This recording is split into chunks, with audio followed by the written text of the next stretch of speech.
ఏది అయినా ట్రై చెయ్యి ఆచి చికెన్ మసాలా. ఆచి చికెన్ మసాలా. డిఎస్సి వేద్దాం, టీచర్ పోస్టులు ఖాళీ ఉన్నాయి 20,000 పైగా అనుకుంటే 108 జీవో అడ్డం ఉంది. చంద్రబాబు నాయుడు గారు ఇచ్చిన జీవో ఇప్పటి వరకు కూడా 108 జీవో అడ్డం ఉంది. ఆనాడు ఆ ప్రభుత్వం మార్చలే, ఈనాడు ఈ ప్రభుత్వం మారుస్తలేదు. గ్రూప్స్ వేద్దామంటే GO number 29 SC ST BC మొత్తం అందరు విద్యార్థుల నోట్లో మట్టి కొడుతూ రేవంత్ రెడ్డి గారు తీసుకొచ్చిన జీవో అది అడ్డం. పోలీసు ఉద్యోగాలు వేద్దామంటే జీవో 46 అడ్డం.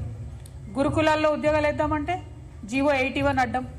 కనీసం ఈ జీవోల మీద ఒక్కసారి మీరు అడిగినరా, మాట్లాడినరా, నిరుద్యోగులను పిలిచిండ్రా, ఎవరినన్నా ఎక్స్పర్ట్స్ని పిలిచిండ్రా? అసలు ఎందుకోసం తెచ్చిరు ఈ జీవోలు, ఎవరి కోసం తెచ్చిండ్రు ఈ జీవోలు? మీరు ఇచ్చే నోటిఫికేషన్ వల్ల లాభం ఏం జరుగుతున్నది? ఇవాళ డిగ్రీ కాలేజ్ లెక్చరర్లకు 15 సంవత్సరాలైంది. తెలంగాణ రాష్ట్రం రాకముందు 2011లో నోటిఫికేషన్ ఇస్తే ఇప్పటి వరకు డిగ్రీ కాలేజ్ లెక్చరర్కి ఇవ్వలే notification. First time after 15 years వస్తుంది. సరే 15 ఏళ్ల తర్వాత నోటిఫికేషన్ వస్తుంది కదా అనుకుంటే దానికి ఒక కొత్త జీవో నంబర్ 4 అని తెచ్చిరు. మామూలుగా నెట్ సెట్ జరుగుతుంటుంది, national eligibility test every year కేంద్ర ప్రభుత్వం పెడతానే ఉంటుంది. 2 సార్లు పెడతారు, వాళ్ళ టైం టేబుల్ ప్రకారం జరుగుతుంది. ఇక్కడ స్టేట్ ఎలిజిబిలిటీ టెస్ట్ పెట్టాలి, ప్రతి సంవత్సరం పెట్టాలి. కానీ ఈ ప్రభుత్వం వచ్చినాక 3 ఏళ్లలో ఒకసారి పెట్టిండ్రు. మీరు సెట్ పెట్టారు, మీరు డిఎల్ ఎగ్జామ్ వేయబట్టి ఎట్లా క్వాలిఫై అవుతారు పిల్లలు? 1, 2 ఎన్నడూ అంతకుముందు డిగ్రీ కాలేజ్ లెక్చరర్ ఉద్యోగాల్లో ఇంటర్వ్యూ లేదు. ఇప్పుడు కొత్తగా ఇంటర్వ్యూ పెట్టి దానికి 10 మార్కులు పెట్టిరు. ఎవరి కోసం పెట్టిండ్రు? ఇంటర్వ్యూలు ఎవరికి ఫేవర్ చేద్దామని పెట్టిండ్రు.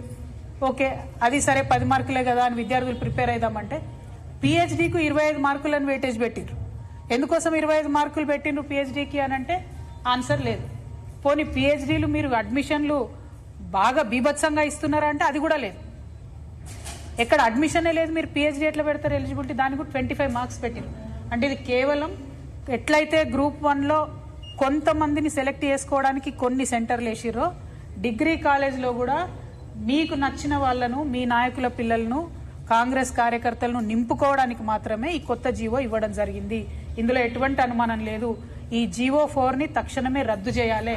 దాదాపుగా 40,000 మంది విద్యార్థులు దీని మీదనే ఆధారపడి ఎన్నో రోజుల నుంచి ప్రిపేర్ అవుతున్నారు. ఖచ్చితంగా రద్దు చేయాలి. ఇంకొక ఫెయిల్యూర్ కూడా ఈ ప్రభుత్వం చెప్పాలి. ఈ బీఎస్సీ నర్సింగ్ అసోసియేషన్ వాళ్ళు వచ్చిపోయిన మొన్న వీళ్ళకి ఎగ్జామ్ వేసిరు, 40,000 మందికి ఎగ్జామ్ వేసిరు, వాళ్ళు రాసిండ్రు, 1:25 రేషియోలో సెలెక్షన్ చేస్తామని చెప్పి ఇంతవరకు రిజల్ట్ బయట పెట్టారు. 9 నెలలు అవుతుంది. ఆ పిల్లలు తిరుగుతారు ఆఫీస్ చుట్టూ. తిరిగితే కసిరించుకోవడం వల్ల మొన్నైతే లిటరలీ సెక్యూరిటీ వాళ్ళని పెట్టేసి నిరుద్యోగుల్ని బయటకు నూకేసింది మీ ప్రభుత్వం. ఎవరి కోసం చేస్తున్నారు మరి మీరు పరిపాలన? ఎందుకోసం చేస్తున్నారు? ఇన్ని లక్షల మందిని అఫెక్ట్ అయ్యేటటువంటి ఈ జీవోలన్నీ కూడా పెట్టుకొని వాటి మీద కనీసం రివ్యూ చేయకుండా, మూసీ మీద రివ్యూ చేయడానికేమో టైం ఉంటుంది ముఖ్యమంత్రి గారికి, నిరుద్యోగుల మీద మాత్రం రివ్యూ చేయడం లేదు.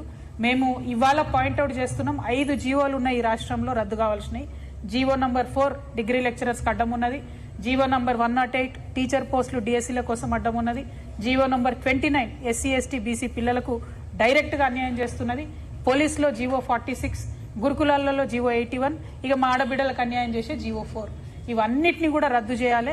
నిరుద్యోగులను మీరు విస్మరిస్తే ప్రతి గ్రామంలో, ప్రతి మండలంలో మేము వారి దగ్గరికి వెళ్తాం, వారితో మాట్లాడతాం, వారిని సమాయత్తం చేస్తాం, వారిని ఉద్యమంలోకి తీసుకొస్తాం. మీ మెడల్ వంచి ఈ జీవోలు రద్దు చేయించి నోటిఫికేషన్లు ఇప్పిస్తాం. మీరు 2 లక్షలు ఇస్తామని చెప్పిన ప్రతి సంవత్సరం మేము అది సాధించే వరకు, మీరు ఆ నోటిఫికేషన్ లేసేంత వరకు కూడా ప్రభుత్వం వెంటబడతామని ఈ సందర్భంగా తెలియజేస్తూ, నిరుద్యోగ యువతీ యువకులు దయచేసి ధైర్యంగా ఉండండి. మీ పక్షాన అడగడానికి, మీ పక్షాన పోరాటం చేయడానికి తెలంగాణ జాగృతి మీకు అండగా ఉంటుందని తెలియజేస్తూ